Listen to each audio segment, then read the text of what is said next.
Hey, what's up, agents? It's me, Agent SD3 of SD3 Entertainment, and today I'm joined by my oldest friend on the net and the master of combat sports, Dizzle of Rush Arena. Hey guys, it's Justin, Jay, Dizzle, Darius, whatever you want to call me. I'm a man of many names. Just pick something that makes you feel comfortable to identify me with. So today, Dizzle and I are going to play some Jump Force while we look back on the legendary franchise YuYuHakusho, a shonen that brought us the brash spirit detective Yusuke Urameshi and an expansive supernatural world. Become an agent and subscribe to SD3 Entertainment today. Spoiler alert, even though it's been out for years, the show covers a young man in middle school at the time who gets hit by a car and dies. He's trying to save a little kid. He dies, and then he is offered to be brought back to life, under one condition, that he becomes a spirit detective for Koenma. So you kind of see the story kind of unravel and unfold from there, but that's what you need, the bare bones, to get started, and then it branches from there. I could go all day, but that's what we're going to leave it at for now. Cool. Yusuke is quite the interesting shonen protagonist, at least in my experience. I watched this show growing up. I mean, both of us did, really, but growing up. And to me, it really felt like the more mature Dragon Ball Z, if that makes sense. How would you say Yusuke is different from the modern shonen protagonist? Because to me, he feels different, but I don't know if I can completely lay my finger on why. So I've watched the series 2.5 times, finishing my third rewatch hopefully sometime soon. And what I've noticed is that a lot of shonen, for example, Goku taps into his power because Krillin dies, and he gets most of his strength with his friends, which a lot of Yu Yu Hakusho is about friendship, but more for Yusuke, it was battling his personal demons, no pun intended, if you wind up watching the show. It's more battling and overcoming himself more than anything, and then learning from those experiences. I think that's what makes him more different. It's not so much that he's attached. I think honestly, he's a lot more detached than your modern, shonen protagonist. Yeah, that you say that. Now that you say that, it's quite interesting because I hadn't really thought about it like that. But he definitely doesn't feel as bound to the same motifs as these other characters. I think what I liked about him is where he got most of his power boosts. They really felt a lot more intrinsic to the character himself, like he was already going through some tough decisions, like in the first arc, I guess technically the second arc, but where he's fighting, I can't remember that Saint Beast's name, but where he decides to give up his life force in order to beat him because his girl's in danger. And just even when Kuwabara is hurt in in the Dark Tournament, and that's kind of what pushes him to fighting Toguro. A lot of these conflicts, while they are rooted in some type of bonds or friendship, they do seem to come from a different place. They're a lot more personal, I think. Oh yeah, I would agree with you, and like you said, it's a lot more personal, and instead of just coming from like, hey, my buddy died, now I get this huge boost of power. That did happen once. That happened in the Dark Tournament with Toguro when he thought Kuwabara was dead, and then that's what drove him to tap it. But that isn't the key to his power-ups every time. And I think that's what sets him apart. It's not the fact that, hey, if my friends are hurt, I will go to protect them. It's more like, for Yusuke, his goal is just to fight until he drops, no matter the outcome. Even if he loses, he wants to go out for it's more fighting for his pride than anything else. And then everybody else definitely matters to him, but his is more personal rather than just for the sake of his friends, I think, than other people. Yeah, and I say that, and there's a lot of, or now that you say that, there's a lot of comparisons, sort of, kind of, to Goku, only in the sense that... Yeah, that's what gets through my head. He functions a lot like a Saiyan, but he is at the same time quite far from being a Saiyan, as he genuinely cares about his people. And what I mean by that is, like, you can make the argument that Goku, not that he doesn't care about his friends, but his love for his friends is much different. Like, Yusuke truly seems to have bonds with his squad. Yeah, for sure. And even you see, Yusuke is kind of soft as far as killing people. We go back to the Sensui arc, and whenever Raizen takes over Yusuke's body, and he fires that spirit gun, and then Yusuke finally regains control, or Raizen lets him have control. It's not really clear. You can assume either way it'll work. But he realizes, like, that spirit gun's gonna kill Sensui, So he's screaming, "Hey, out of the way!" Paraphrasing. He didn't want to kill him. He was like, "That's not fair. I can't kill another human." So he was okay with killing demons, of course, because their demons are supposed to be bad. But little does he know, he finds out later he's part demon. But it was humans, you know, he's still compassionate. He wants to achieve the goal of winning the fight, but it never goes deeper to the point where he wants to just extinguish other human lives, like some other shonen protagonists that we've ran into. And they share some of those similar, you know, maybe they don't want to exterminate human or extinguish, you know, their foes in that manner. But I've noticed Goku has a decent kill count. Yeah, he definitely does. And you know what's interesting about all of this is, despite the fact that he's a kid, a child, to start with, yes. it's pretty. He's still somehow believable. Like, I don't know. I mean, maybe it's just the way that the world of anime works, right? That despite his age, he's really believable as the spirit detective, as this brash young kid. I agree with you. Actually, I had a conversation in a store with this young lady, and we were talking about how, you know, a lot of the shonen protagonists, they're super young, but of course 6 foot tall and whatever. And Yusuke kind of fits that bill. He's lanky, but it's just his fighting prowess at that age. Whenever you learn his motivation behind it and why he's that way, then it kind of makes more sense, because you learn more about his origins, and I think that's what goes to make it more believable than, hey, there's just this normal, average 16-year-old who is going up against some really strong people and holding his own and or beating them. So I think like a lot of it is just world building, and that's so important with any storytelling. They built his world well enough to where we could believe that he could definitely go toe to toe with anyone he went into. And then later there's more twists and turns to that, but I digress. Yeah, I agree with you. It's odd how believable he is when you just consider his backstory. For you, what would you say is the most standout moment for Yusuke?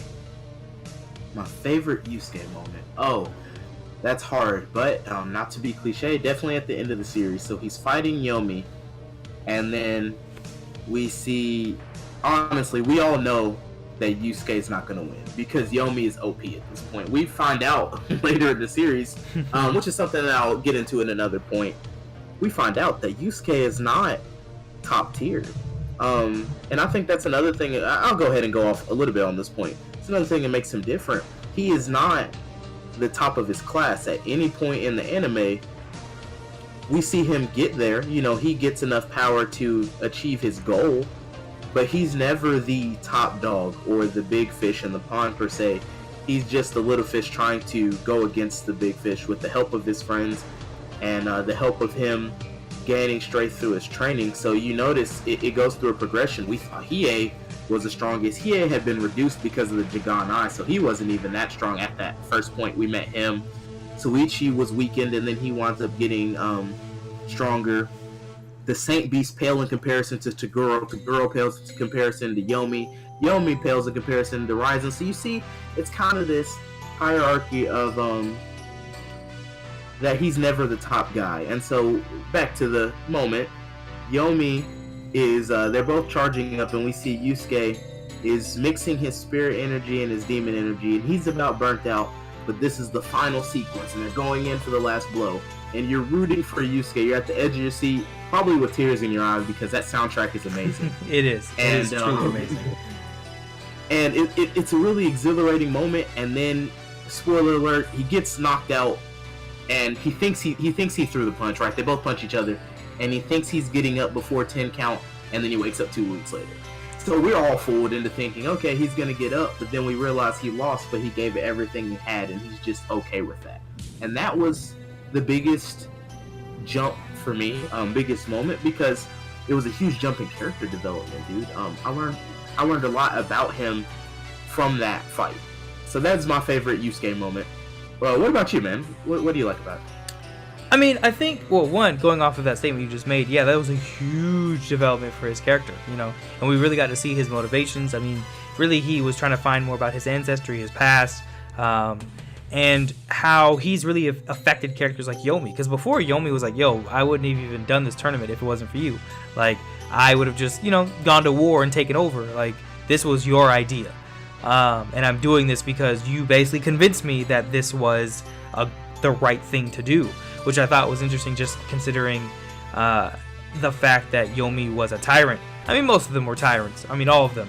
But the fact that Yomi was could have really just said, screw this, we're going to war, and it's about to be like, World War III up in this bitch. And he didn't do that at all, which is interesting because he just met Yusuke. The whole sequence with Sensui, but when we first saw the power of the Mazaku take over, and when he actually kills Sensui, just because I think Ryzen is a badass, and that design for his character is amazing. It was like Super Saiyan 3 before well, I shouldn't say that. It might have been after Super Saiyan 3 was a thing.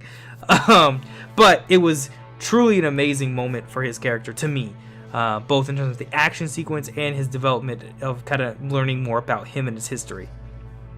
And that's a great moment to play a little bit off of that. He found a way to make that moment a serious moment. He found a way to bring some humor to it. And I say he did, it is partially the writers, obviously it's voiced by somebody, but when you get to know Yusuke's character, and then you get to know him doing the I am the mighty Mazaku, and I'm here to blah, blah, blah, and then he yells out, psych! And so you get this big build-up, right? They're trying to kill him, and I can see why this is your favorite moment. This is in my top 5 for sure. And he comes back up, and it's supposed to be this killer demon. So we honestly, at this point, we can see it happening because we know he's part demon. And imagine, it's kind of like, for example, what if Goku ever went evil? We kind of see it whenever Captain Ginyu body switches with him, and we see Goku's body, but obviously it's not Goku. So we get something similar to that here, like, okay, wow, what is evil Yusuke gonna do now? Is he gonna help Sensui? Like, you get sort of that teetering. Right. But you also, then you start to reel it back to reality after he does the psych thing, like, okay, honestly, we know what he's here for. He's got his power up, now he's got to go fight Sensui. Right, he's going to be that man. That man. Yeah, for sure, man. Anybody who hasn't seen YuYuHakusho, please treat yourself. The show is freaking amazing. And I think that, segueing into another point, that the show does a lot to have an impact on anime today. The music, like the OST, is still phenomenal. The animation is pretty good. I mean, obviously, like any anime, there are moments in time where you're like, well, what the hell is this? But that is not the overwhelming majority of the show at all. And the characters, even outside of Yusuke, are truly fascinating, in my humble opinion. But, as a longtime viewer and a longtime fan, Dizzle, for you, why do you think it's so impacting and long-lasting of a franchise that people still talk about it with so much reverence today? Because Yusuke is a relatable guy. Now, not to say that anyone out here is half demon and doesn't know it, or quarter demon, whatever it is technically at this point. But it's also to say that he's just a kid from a bad home life who just does not want to... I wouldn't say... Let me backtrack. He's a kid from a bad home life who just wants to figure out who he is. And I think we've all been somewhere similar to where we want to figure out who we are and what we're doing. And at the end of the series, after that fight with Yomi, he figures that out. Because he was realizing, he's like, man, I never wanted to be the king of Demon World. I just want to fight Yomi. Right. And you realize that by doing that, he brought peace, somewhat of a peace, to Demon World and made it to where there's not 3 kings, to where whoever, now they're going to do the Demon World tournament every so often to determine who's going to be the next king. And now that way it's fair, and their king's a fighting king and all that. So, yeah, like I said, I think it's just a guy who's just trying to figure out who he is, where he comes from, trying to get all these questions answered, and finally does. And I think that's why it holds up even till today, because that's a relatable story at the end of the day. No, I mean, now that you say that, like, I completely agree. I've always thought about it as like a more mature Dragon Ball Z, and I think it's obviously way deeper than that. The characters, Yusuke, Hiei, Kurama, even Kuwabara, Yukina, all are very just, well, I've said this word a lot, but interesting. They're unique. Their interactions are beyond, are not just entertaining. They're really well written. even for an anime that came out in the 90s. And I think that that's why he's in Jump Force, And granted, I wish that it was a different villain, not Toguro, like maybe Sensui, or even I would even take in Rando, to be completely honest, over Toguro, just because I think he would have been more dynamic. But no, overall, I just think that the show deserves a lot more attention than it gets, mainly from kind of the audience outside of Japan and kind of modern anime fans, which is why I was so happy when they announced that OVA that was releasing. I can't remember when that was. You probably know better than I do, because I can't remember for the life of me. I'm hoping that means that maybe we'll get some more Yu Yu Hakusho in the near future. I do too, man. It's something that I think I say generation, we're all technically, at this age range, part of a similar generation. But I think this group of kids coming up now, it's something that they really missed out on, because they were born right in the peak of popularity in the U.S. And they really didn't get to live with that Toonami Yu Yu Hakusho. It was something that somebody else would have to tell them about. And whenever you mention it in the anime community, it's not necessarily something that's an immediate, like, yeah, I know, I've watched it. It's more like I've heard of it.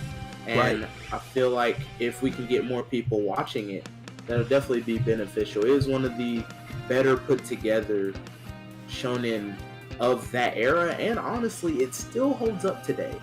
I agree. You can put it up against a lot of stories today, and it still works. Now, there's no such thing as a perfect story, unless storytelling is subjective to everyone.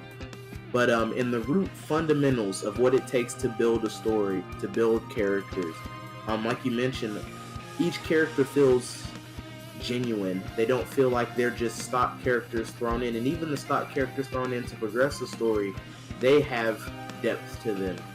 If we want to think about it, Taguro's a major boss, but he has so much depth. He's not just the villain to conquer past. Toguro was fighting for his own motives too.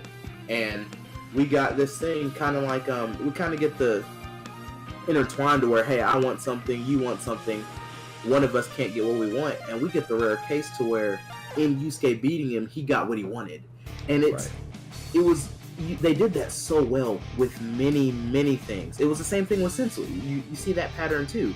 Sensui wanted to die by a demon's hand, and Yusuke didn't necessarily get what he wanted. I mean, in some ways, he got rid of the threat, maybe not in the way that he wanted, but you never get this. Whenever they're trying to progress a story along, a story arc, they don't go with the simple solution. There's always a sacrifice.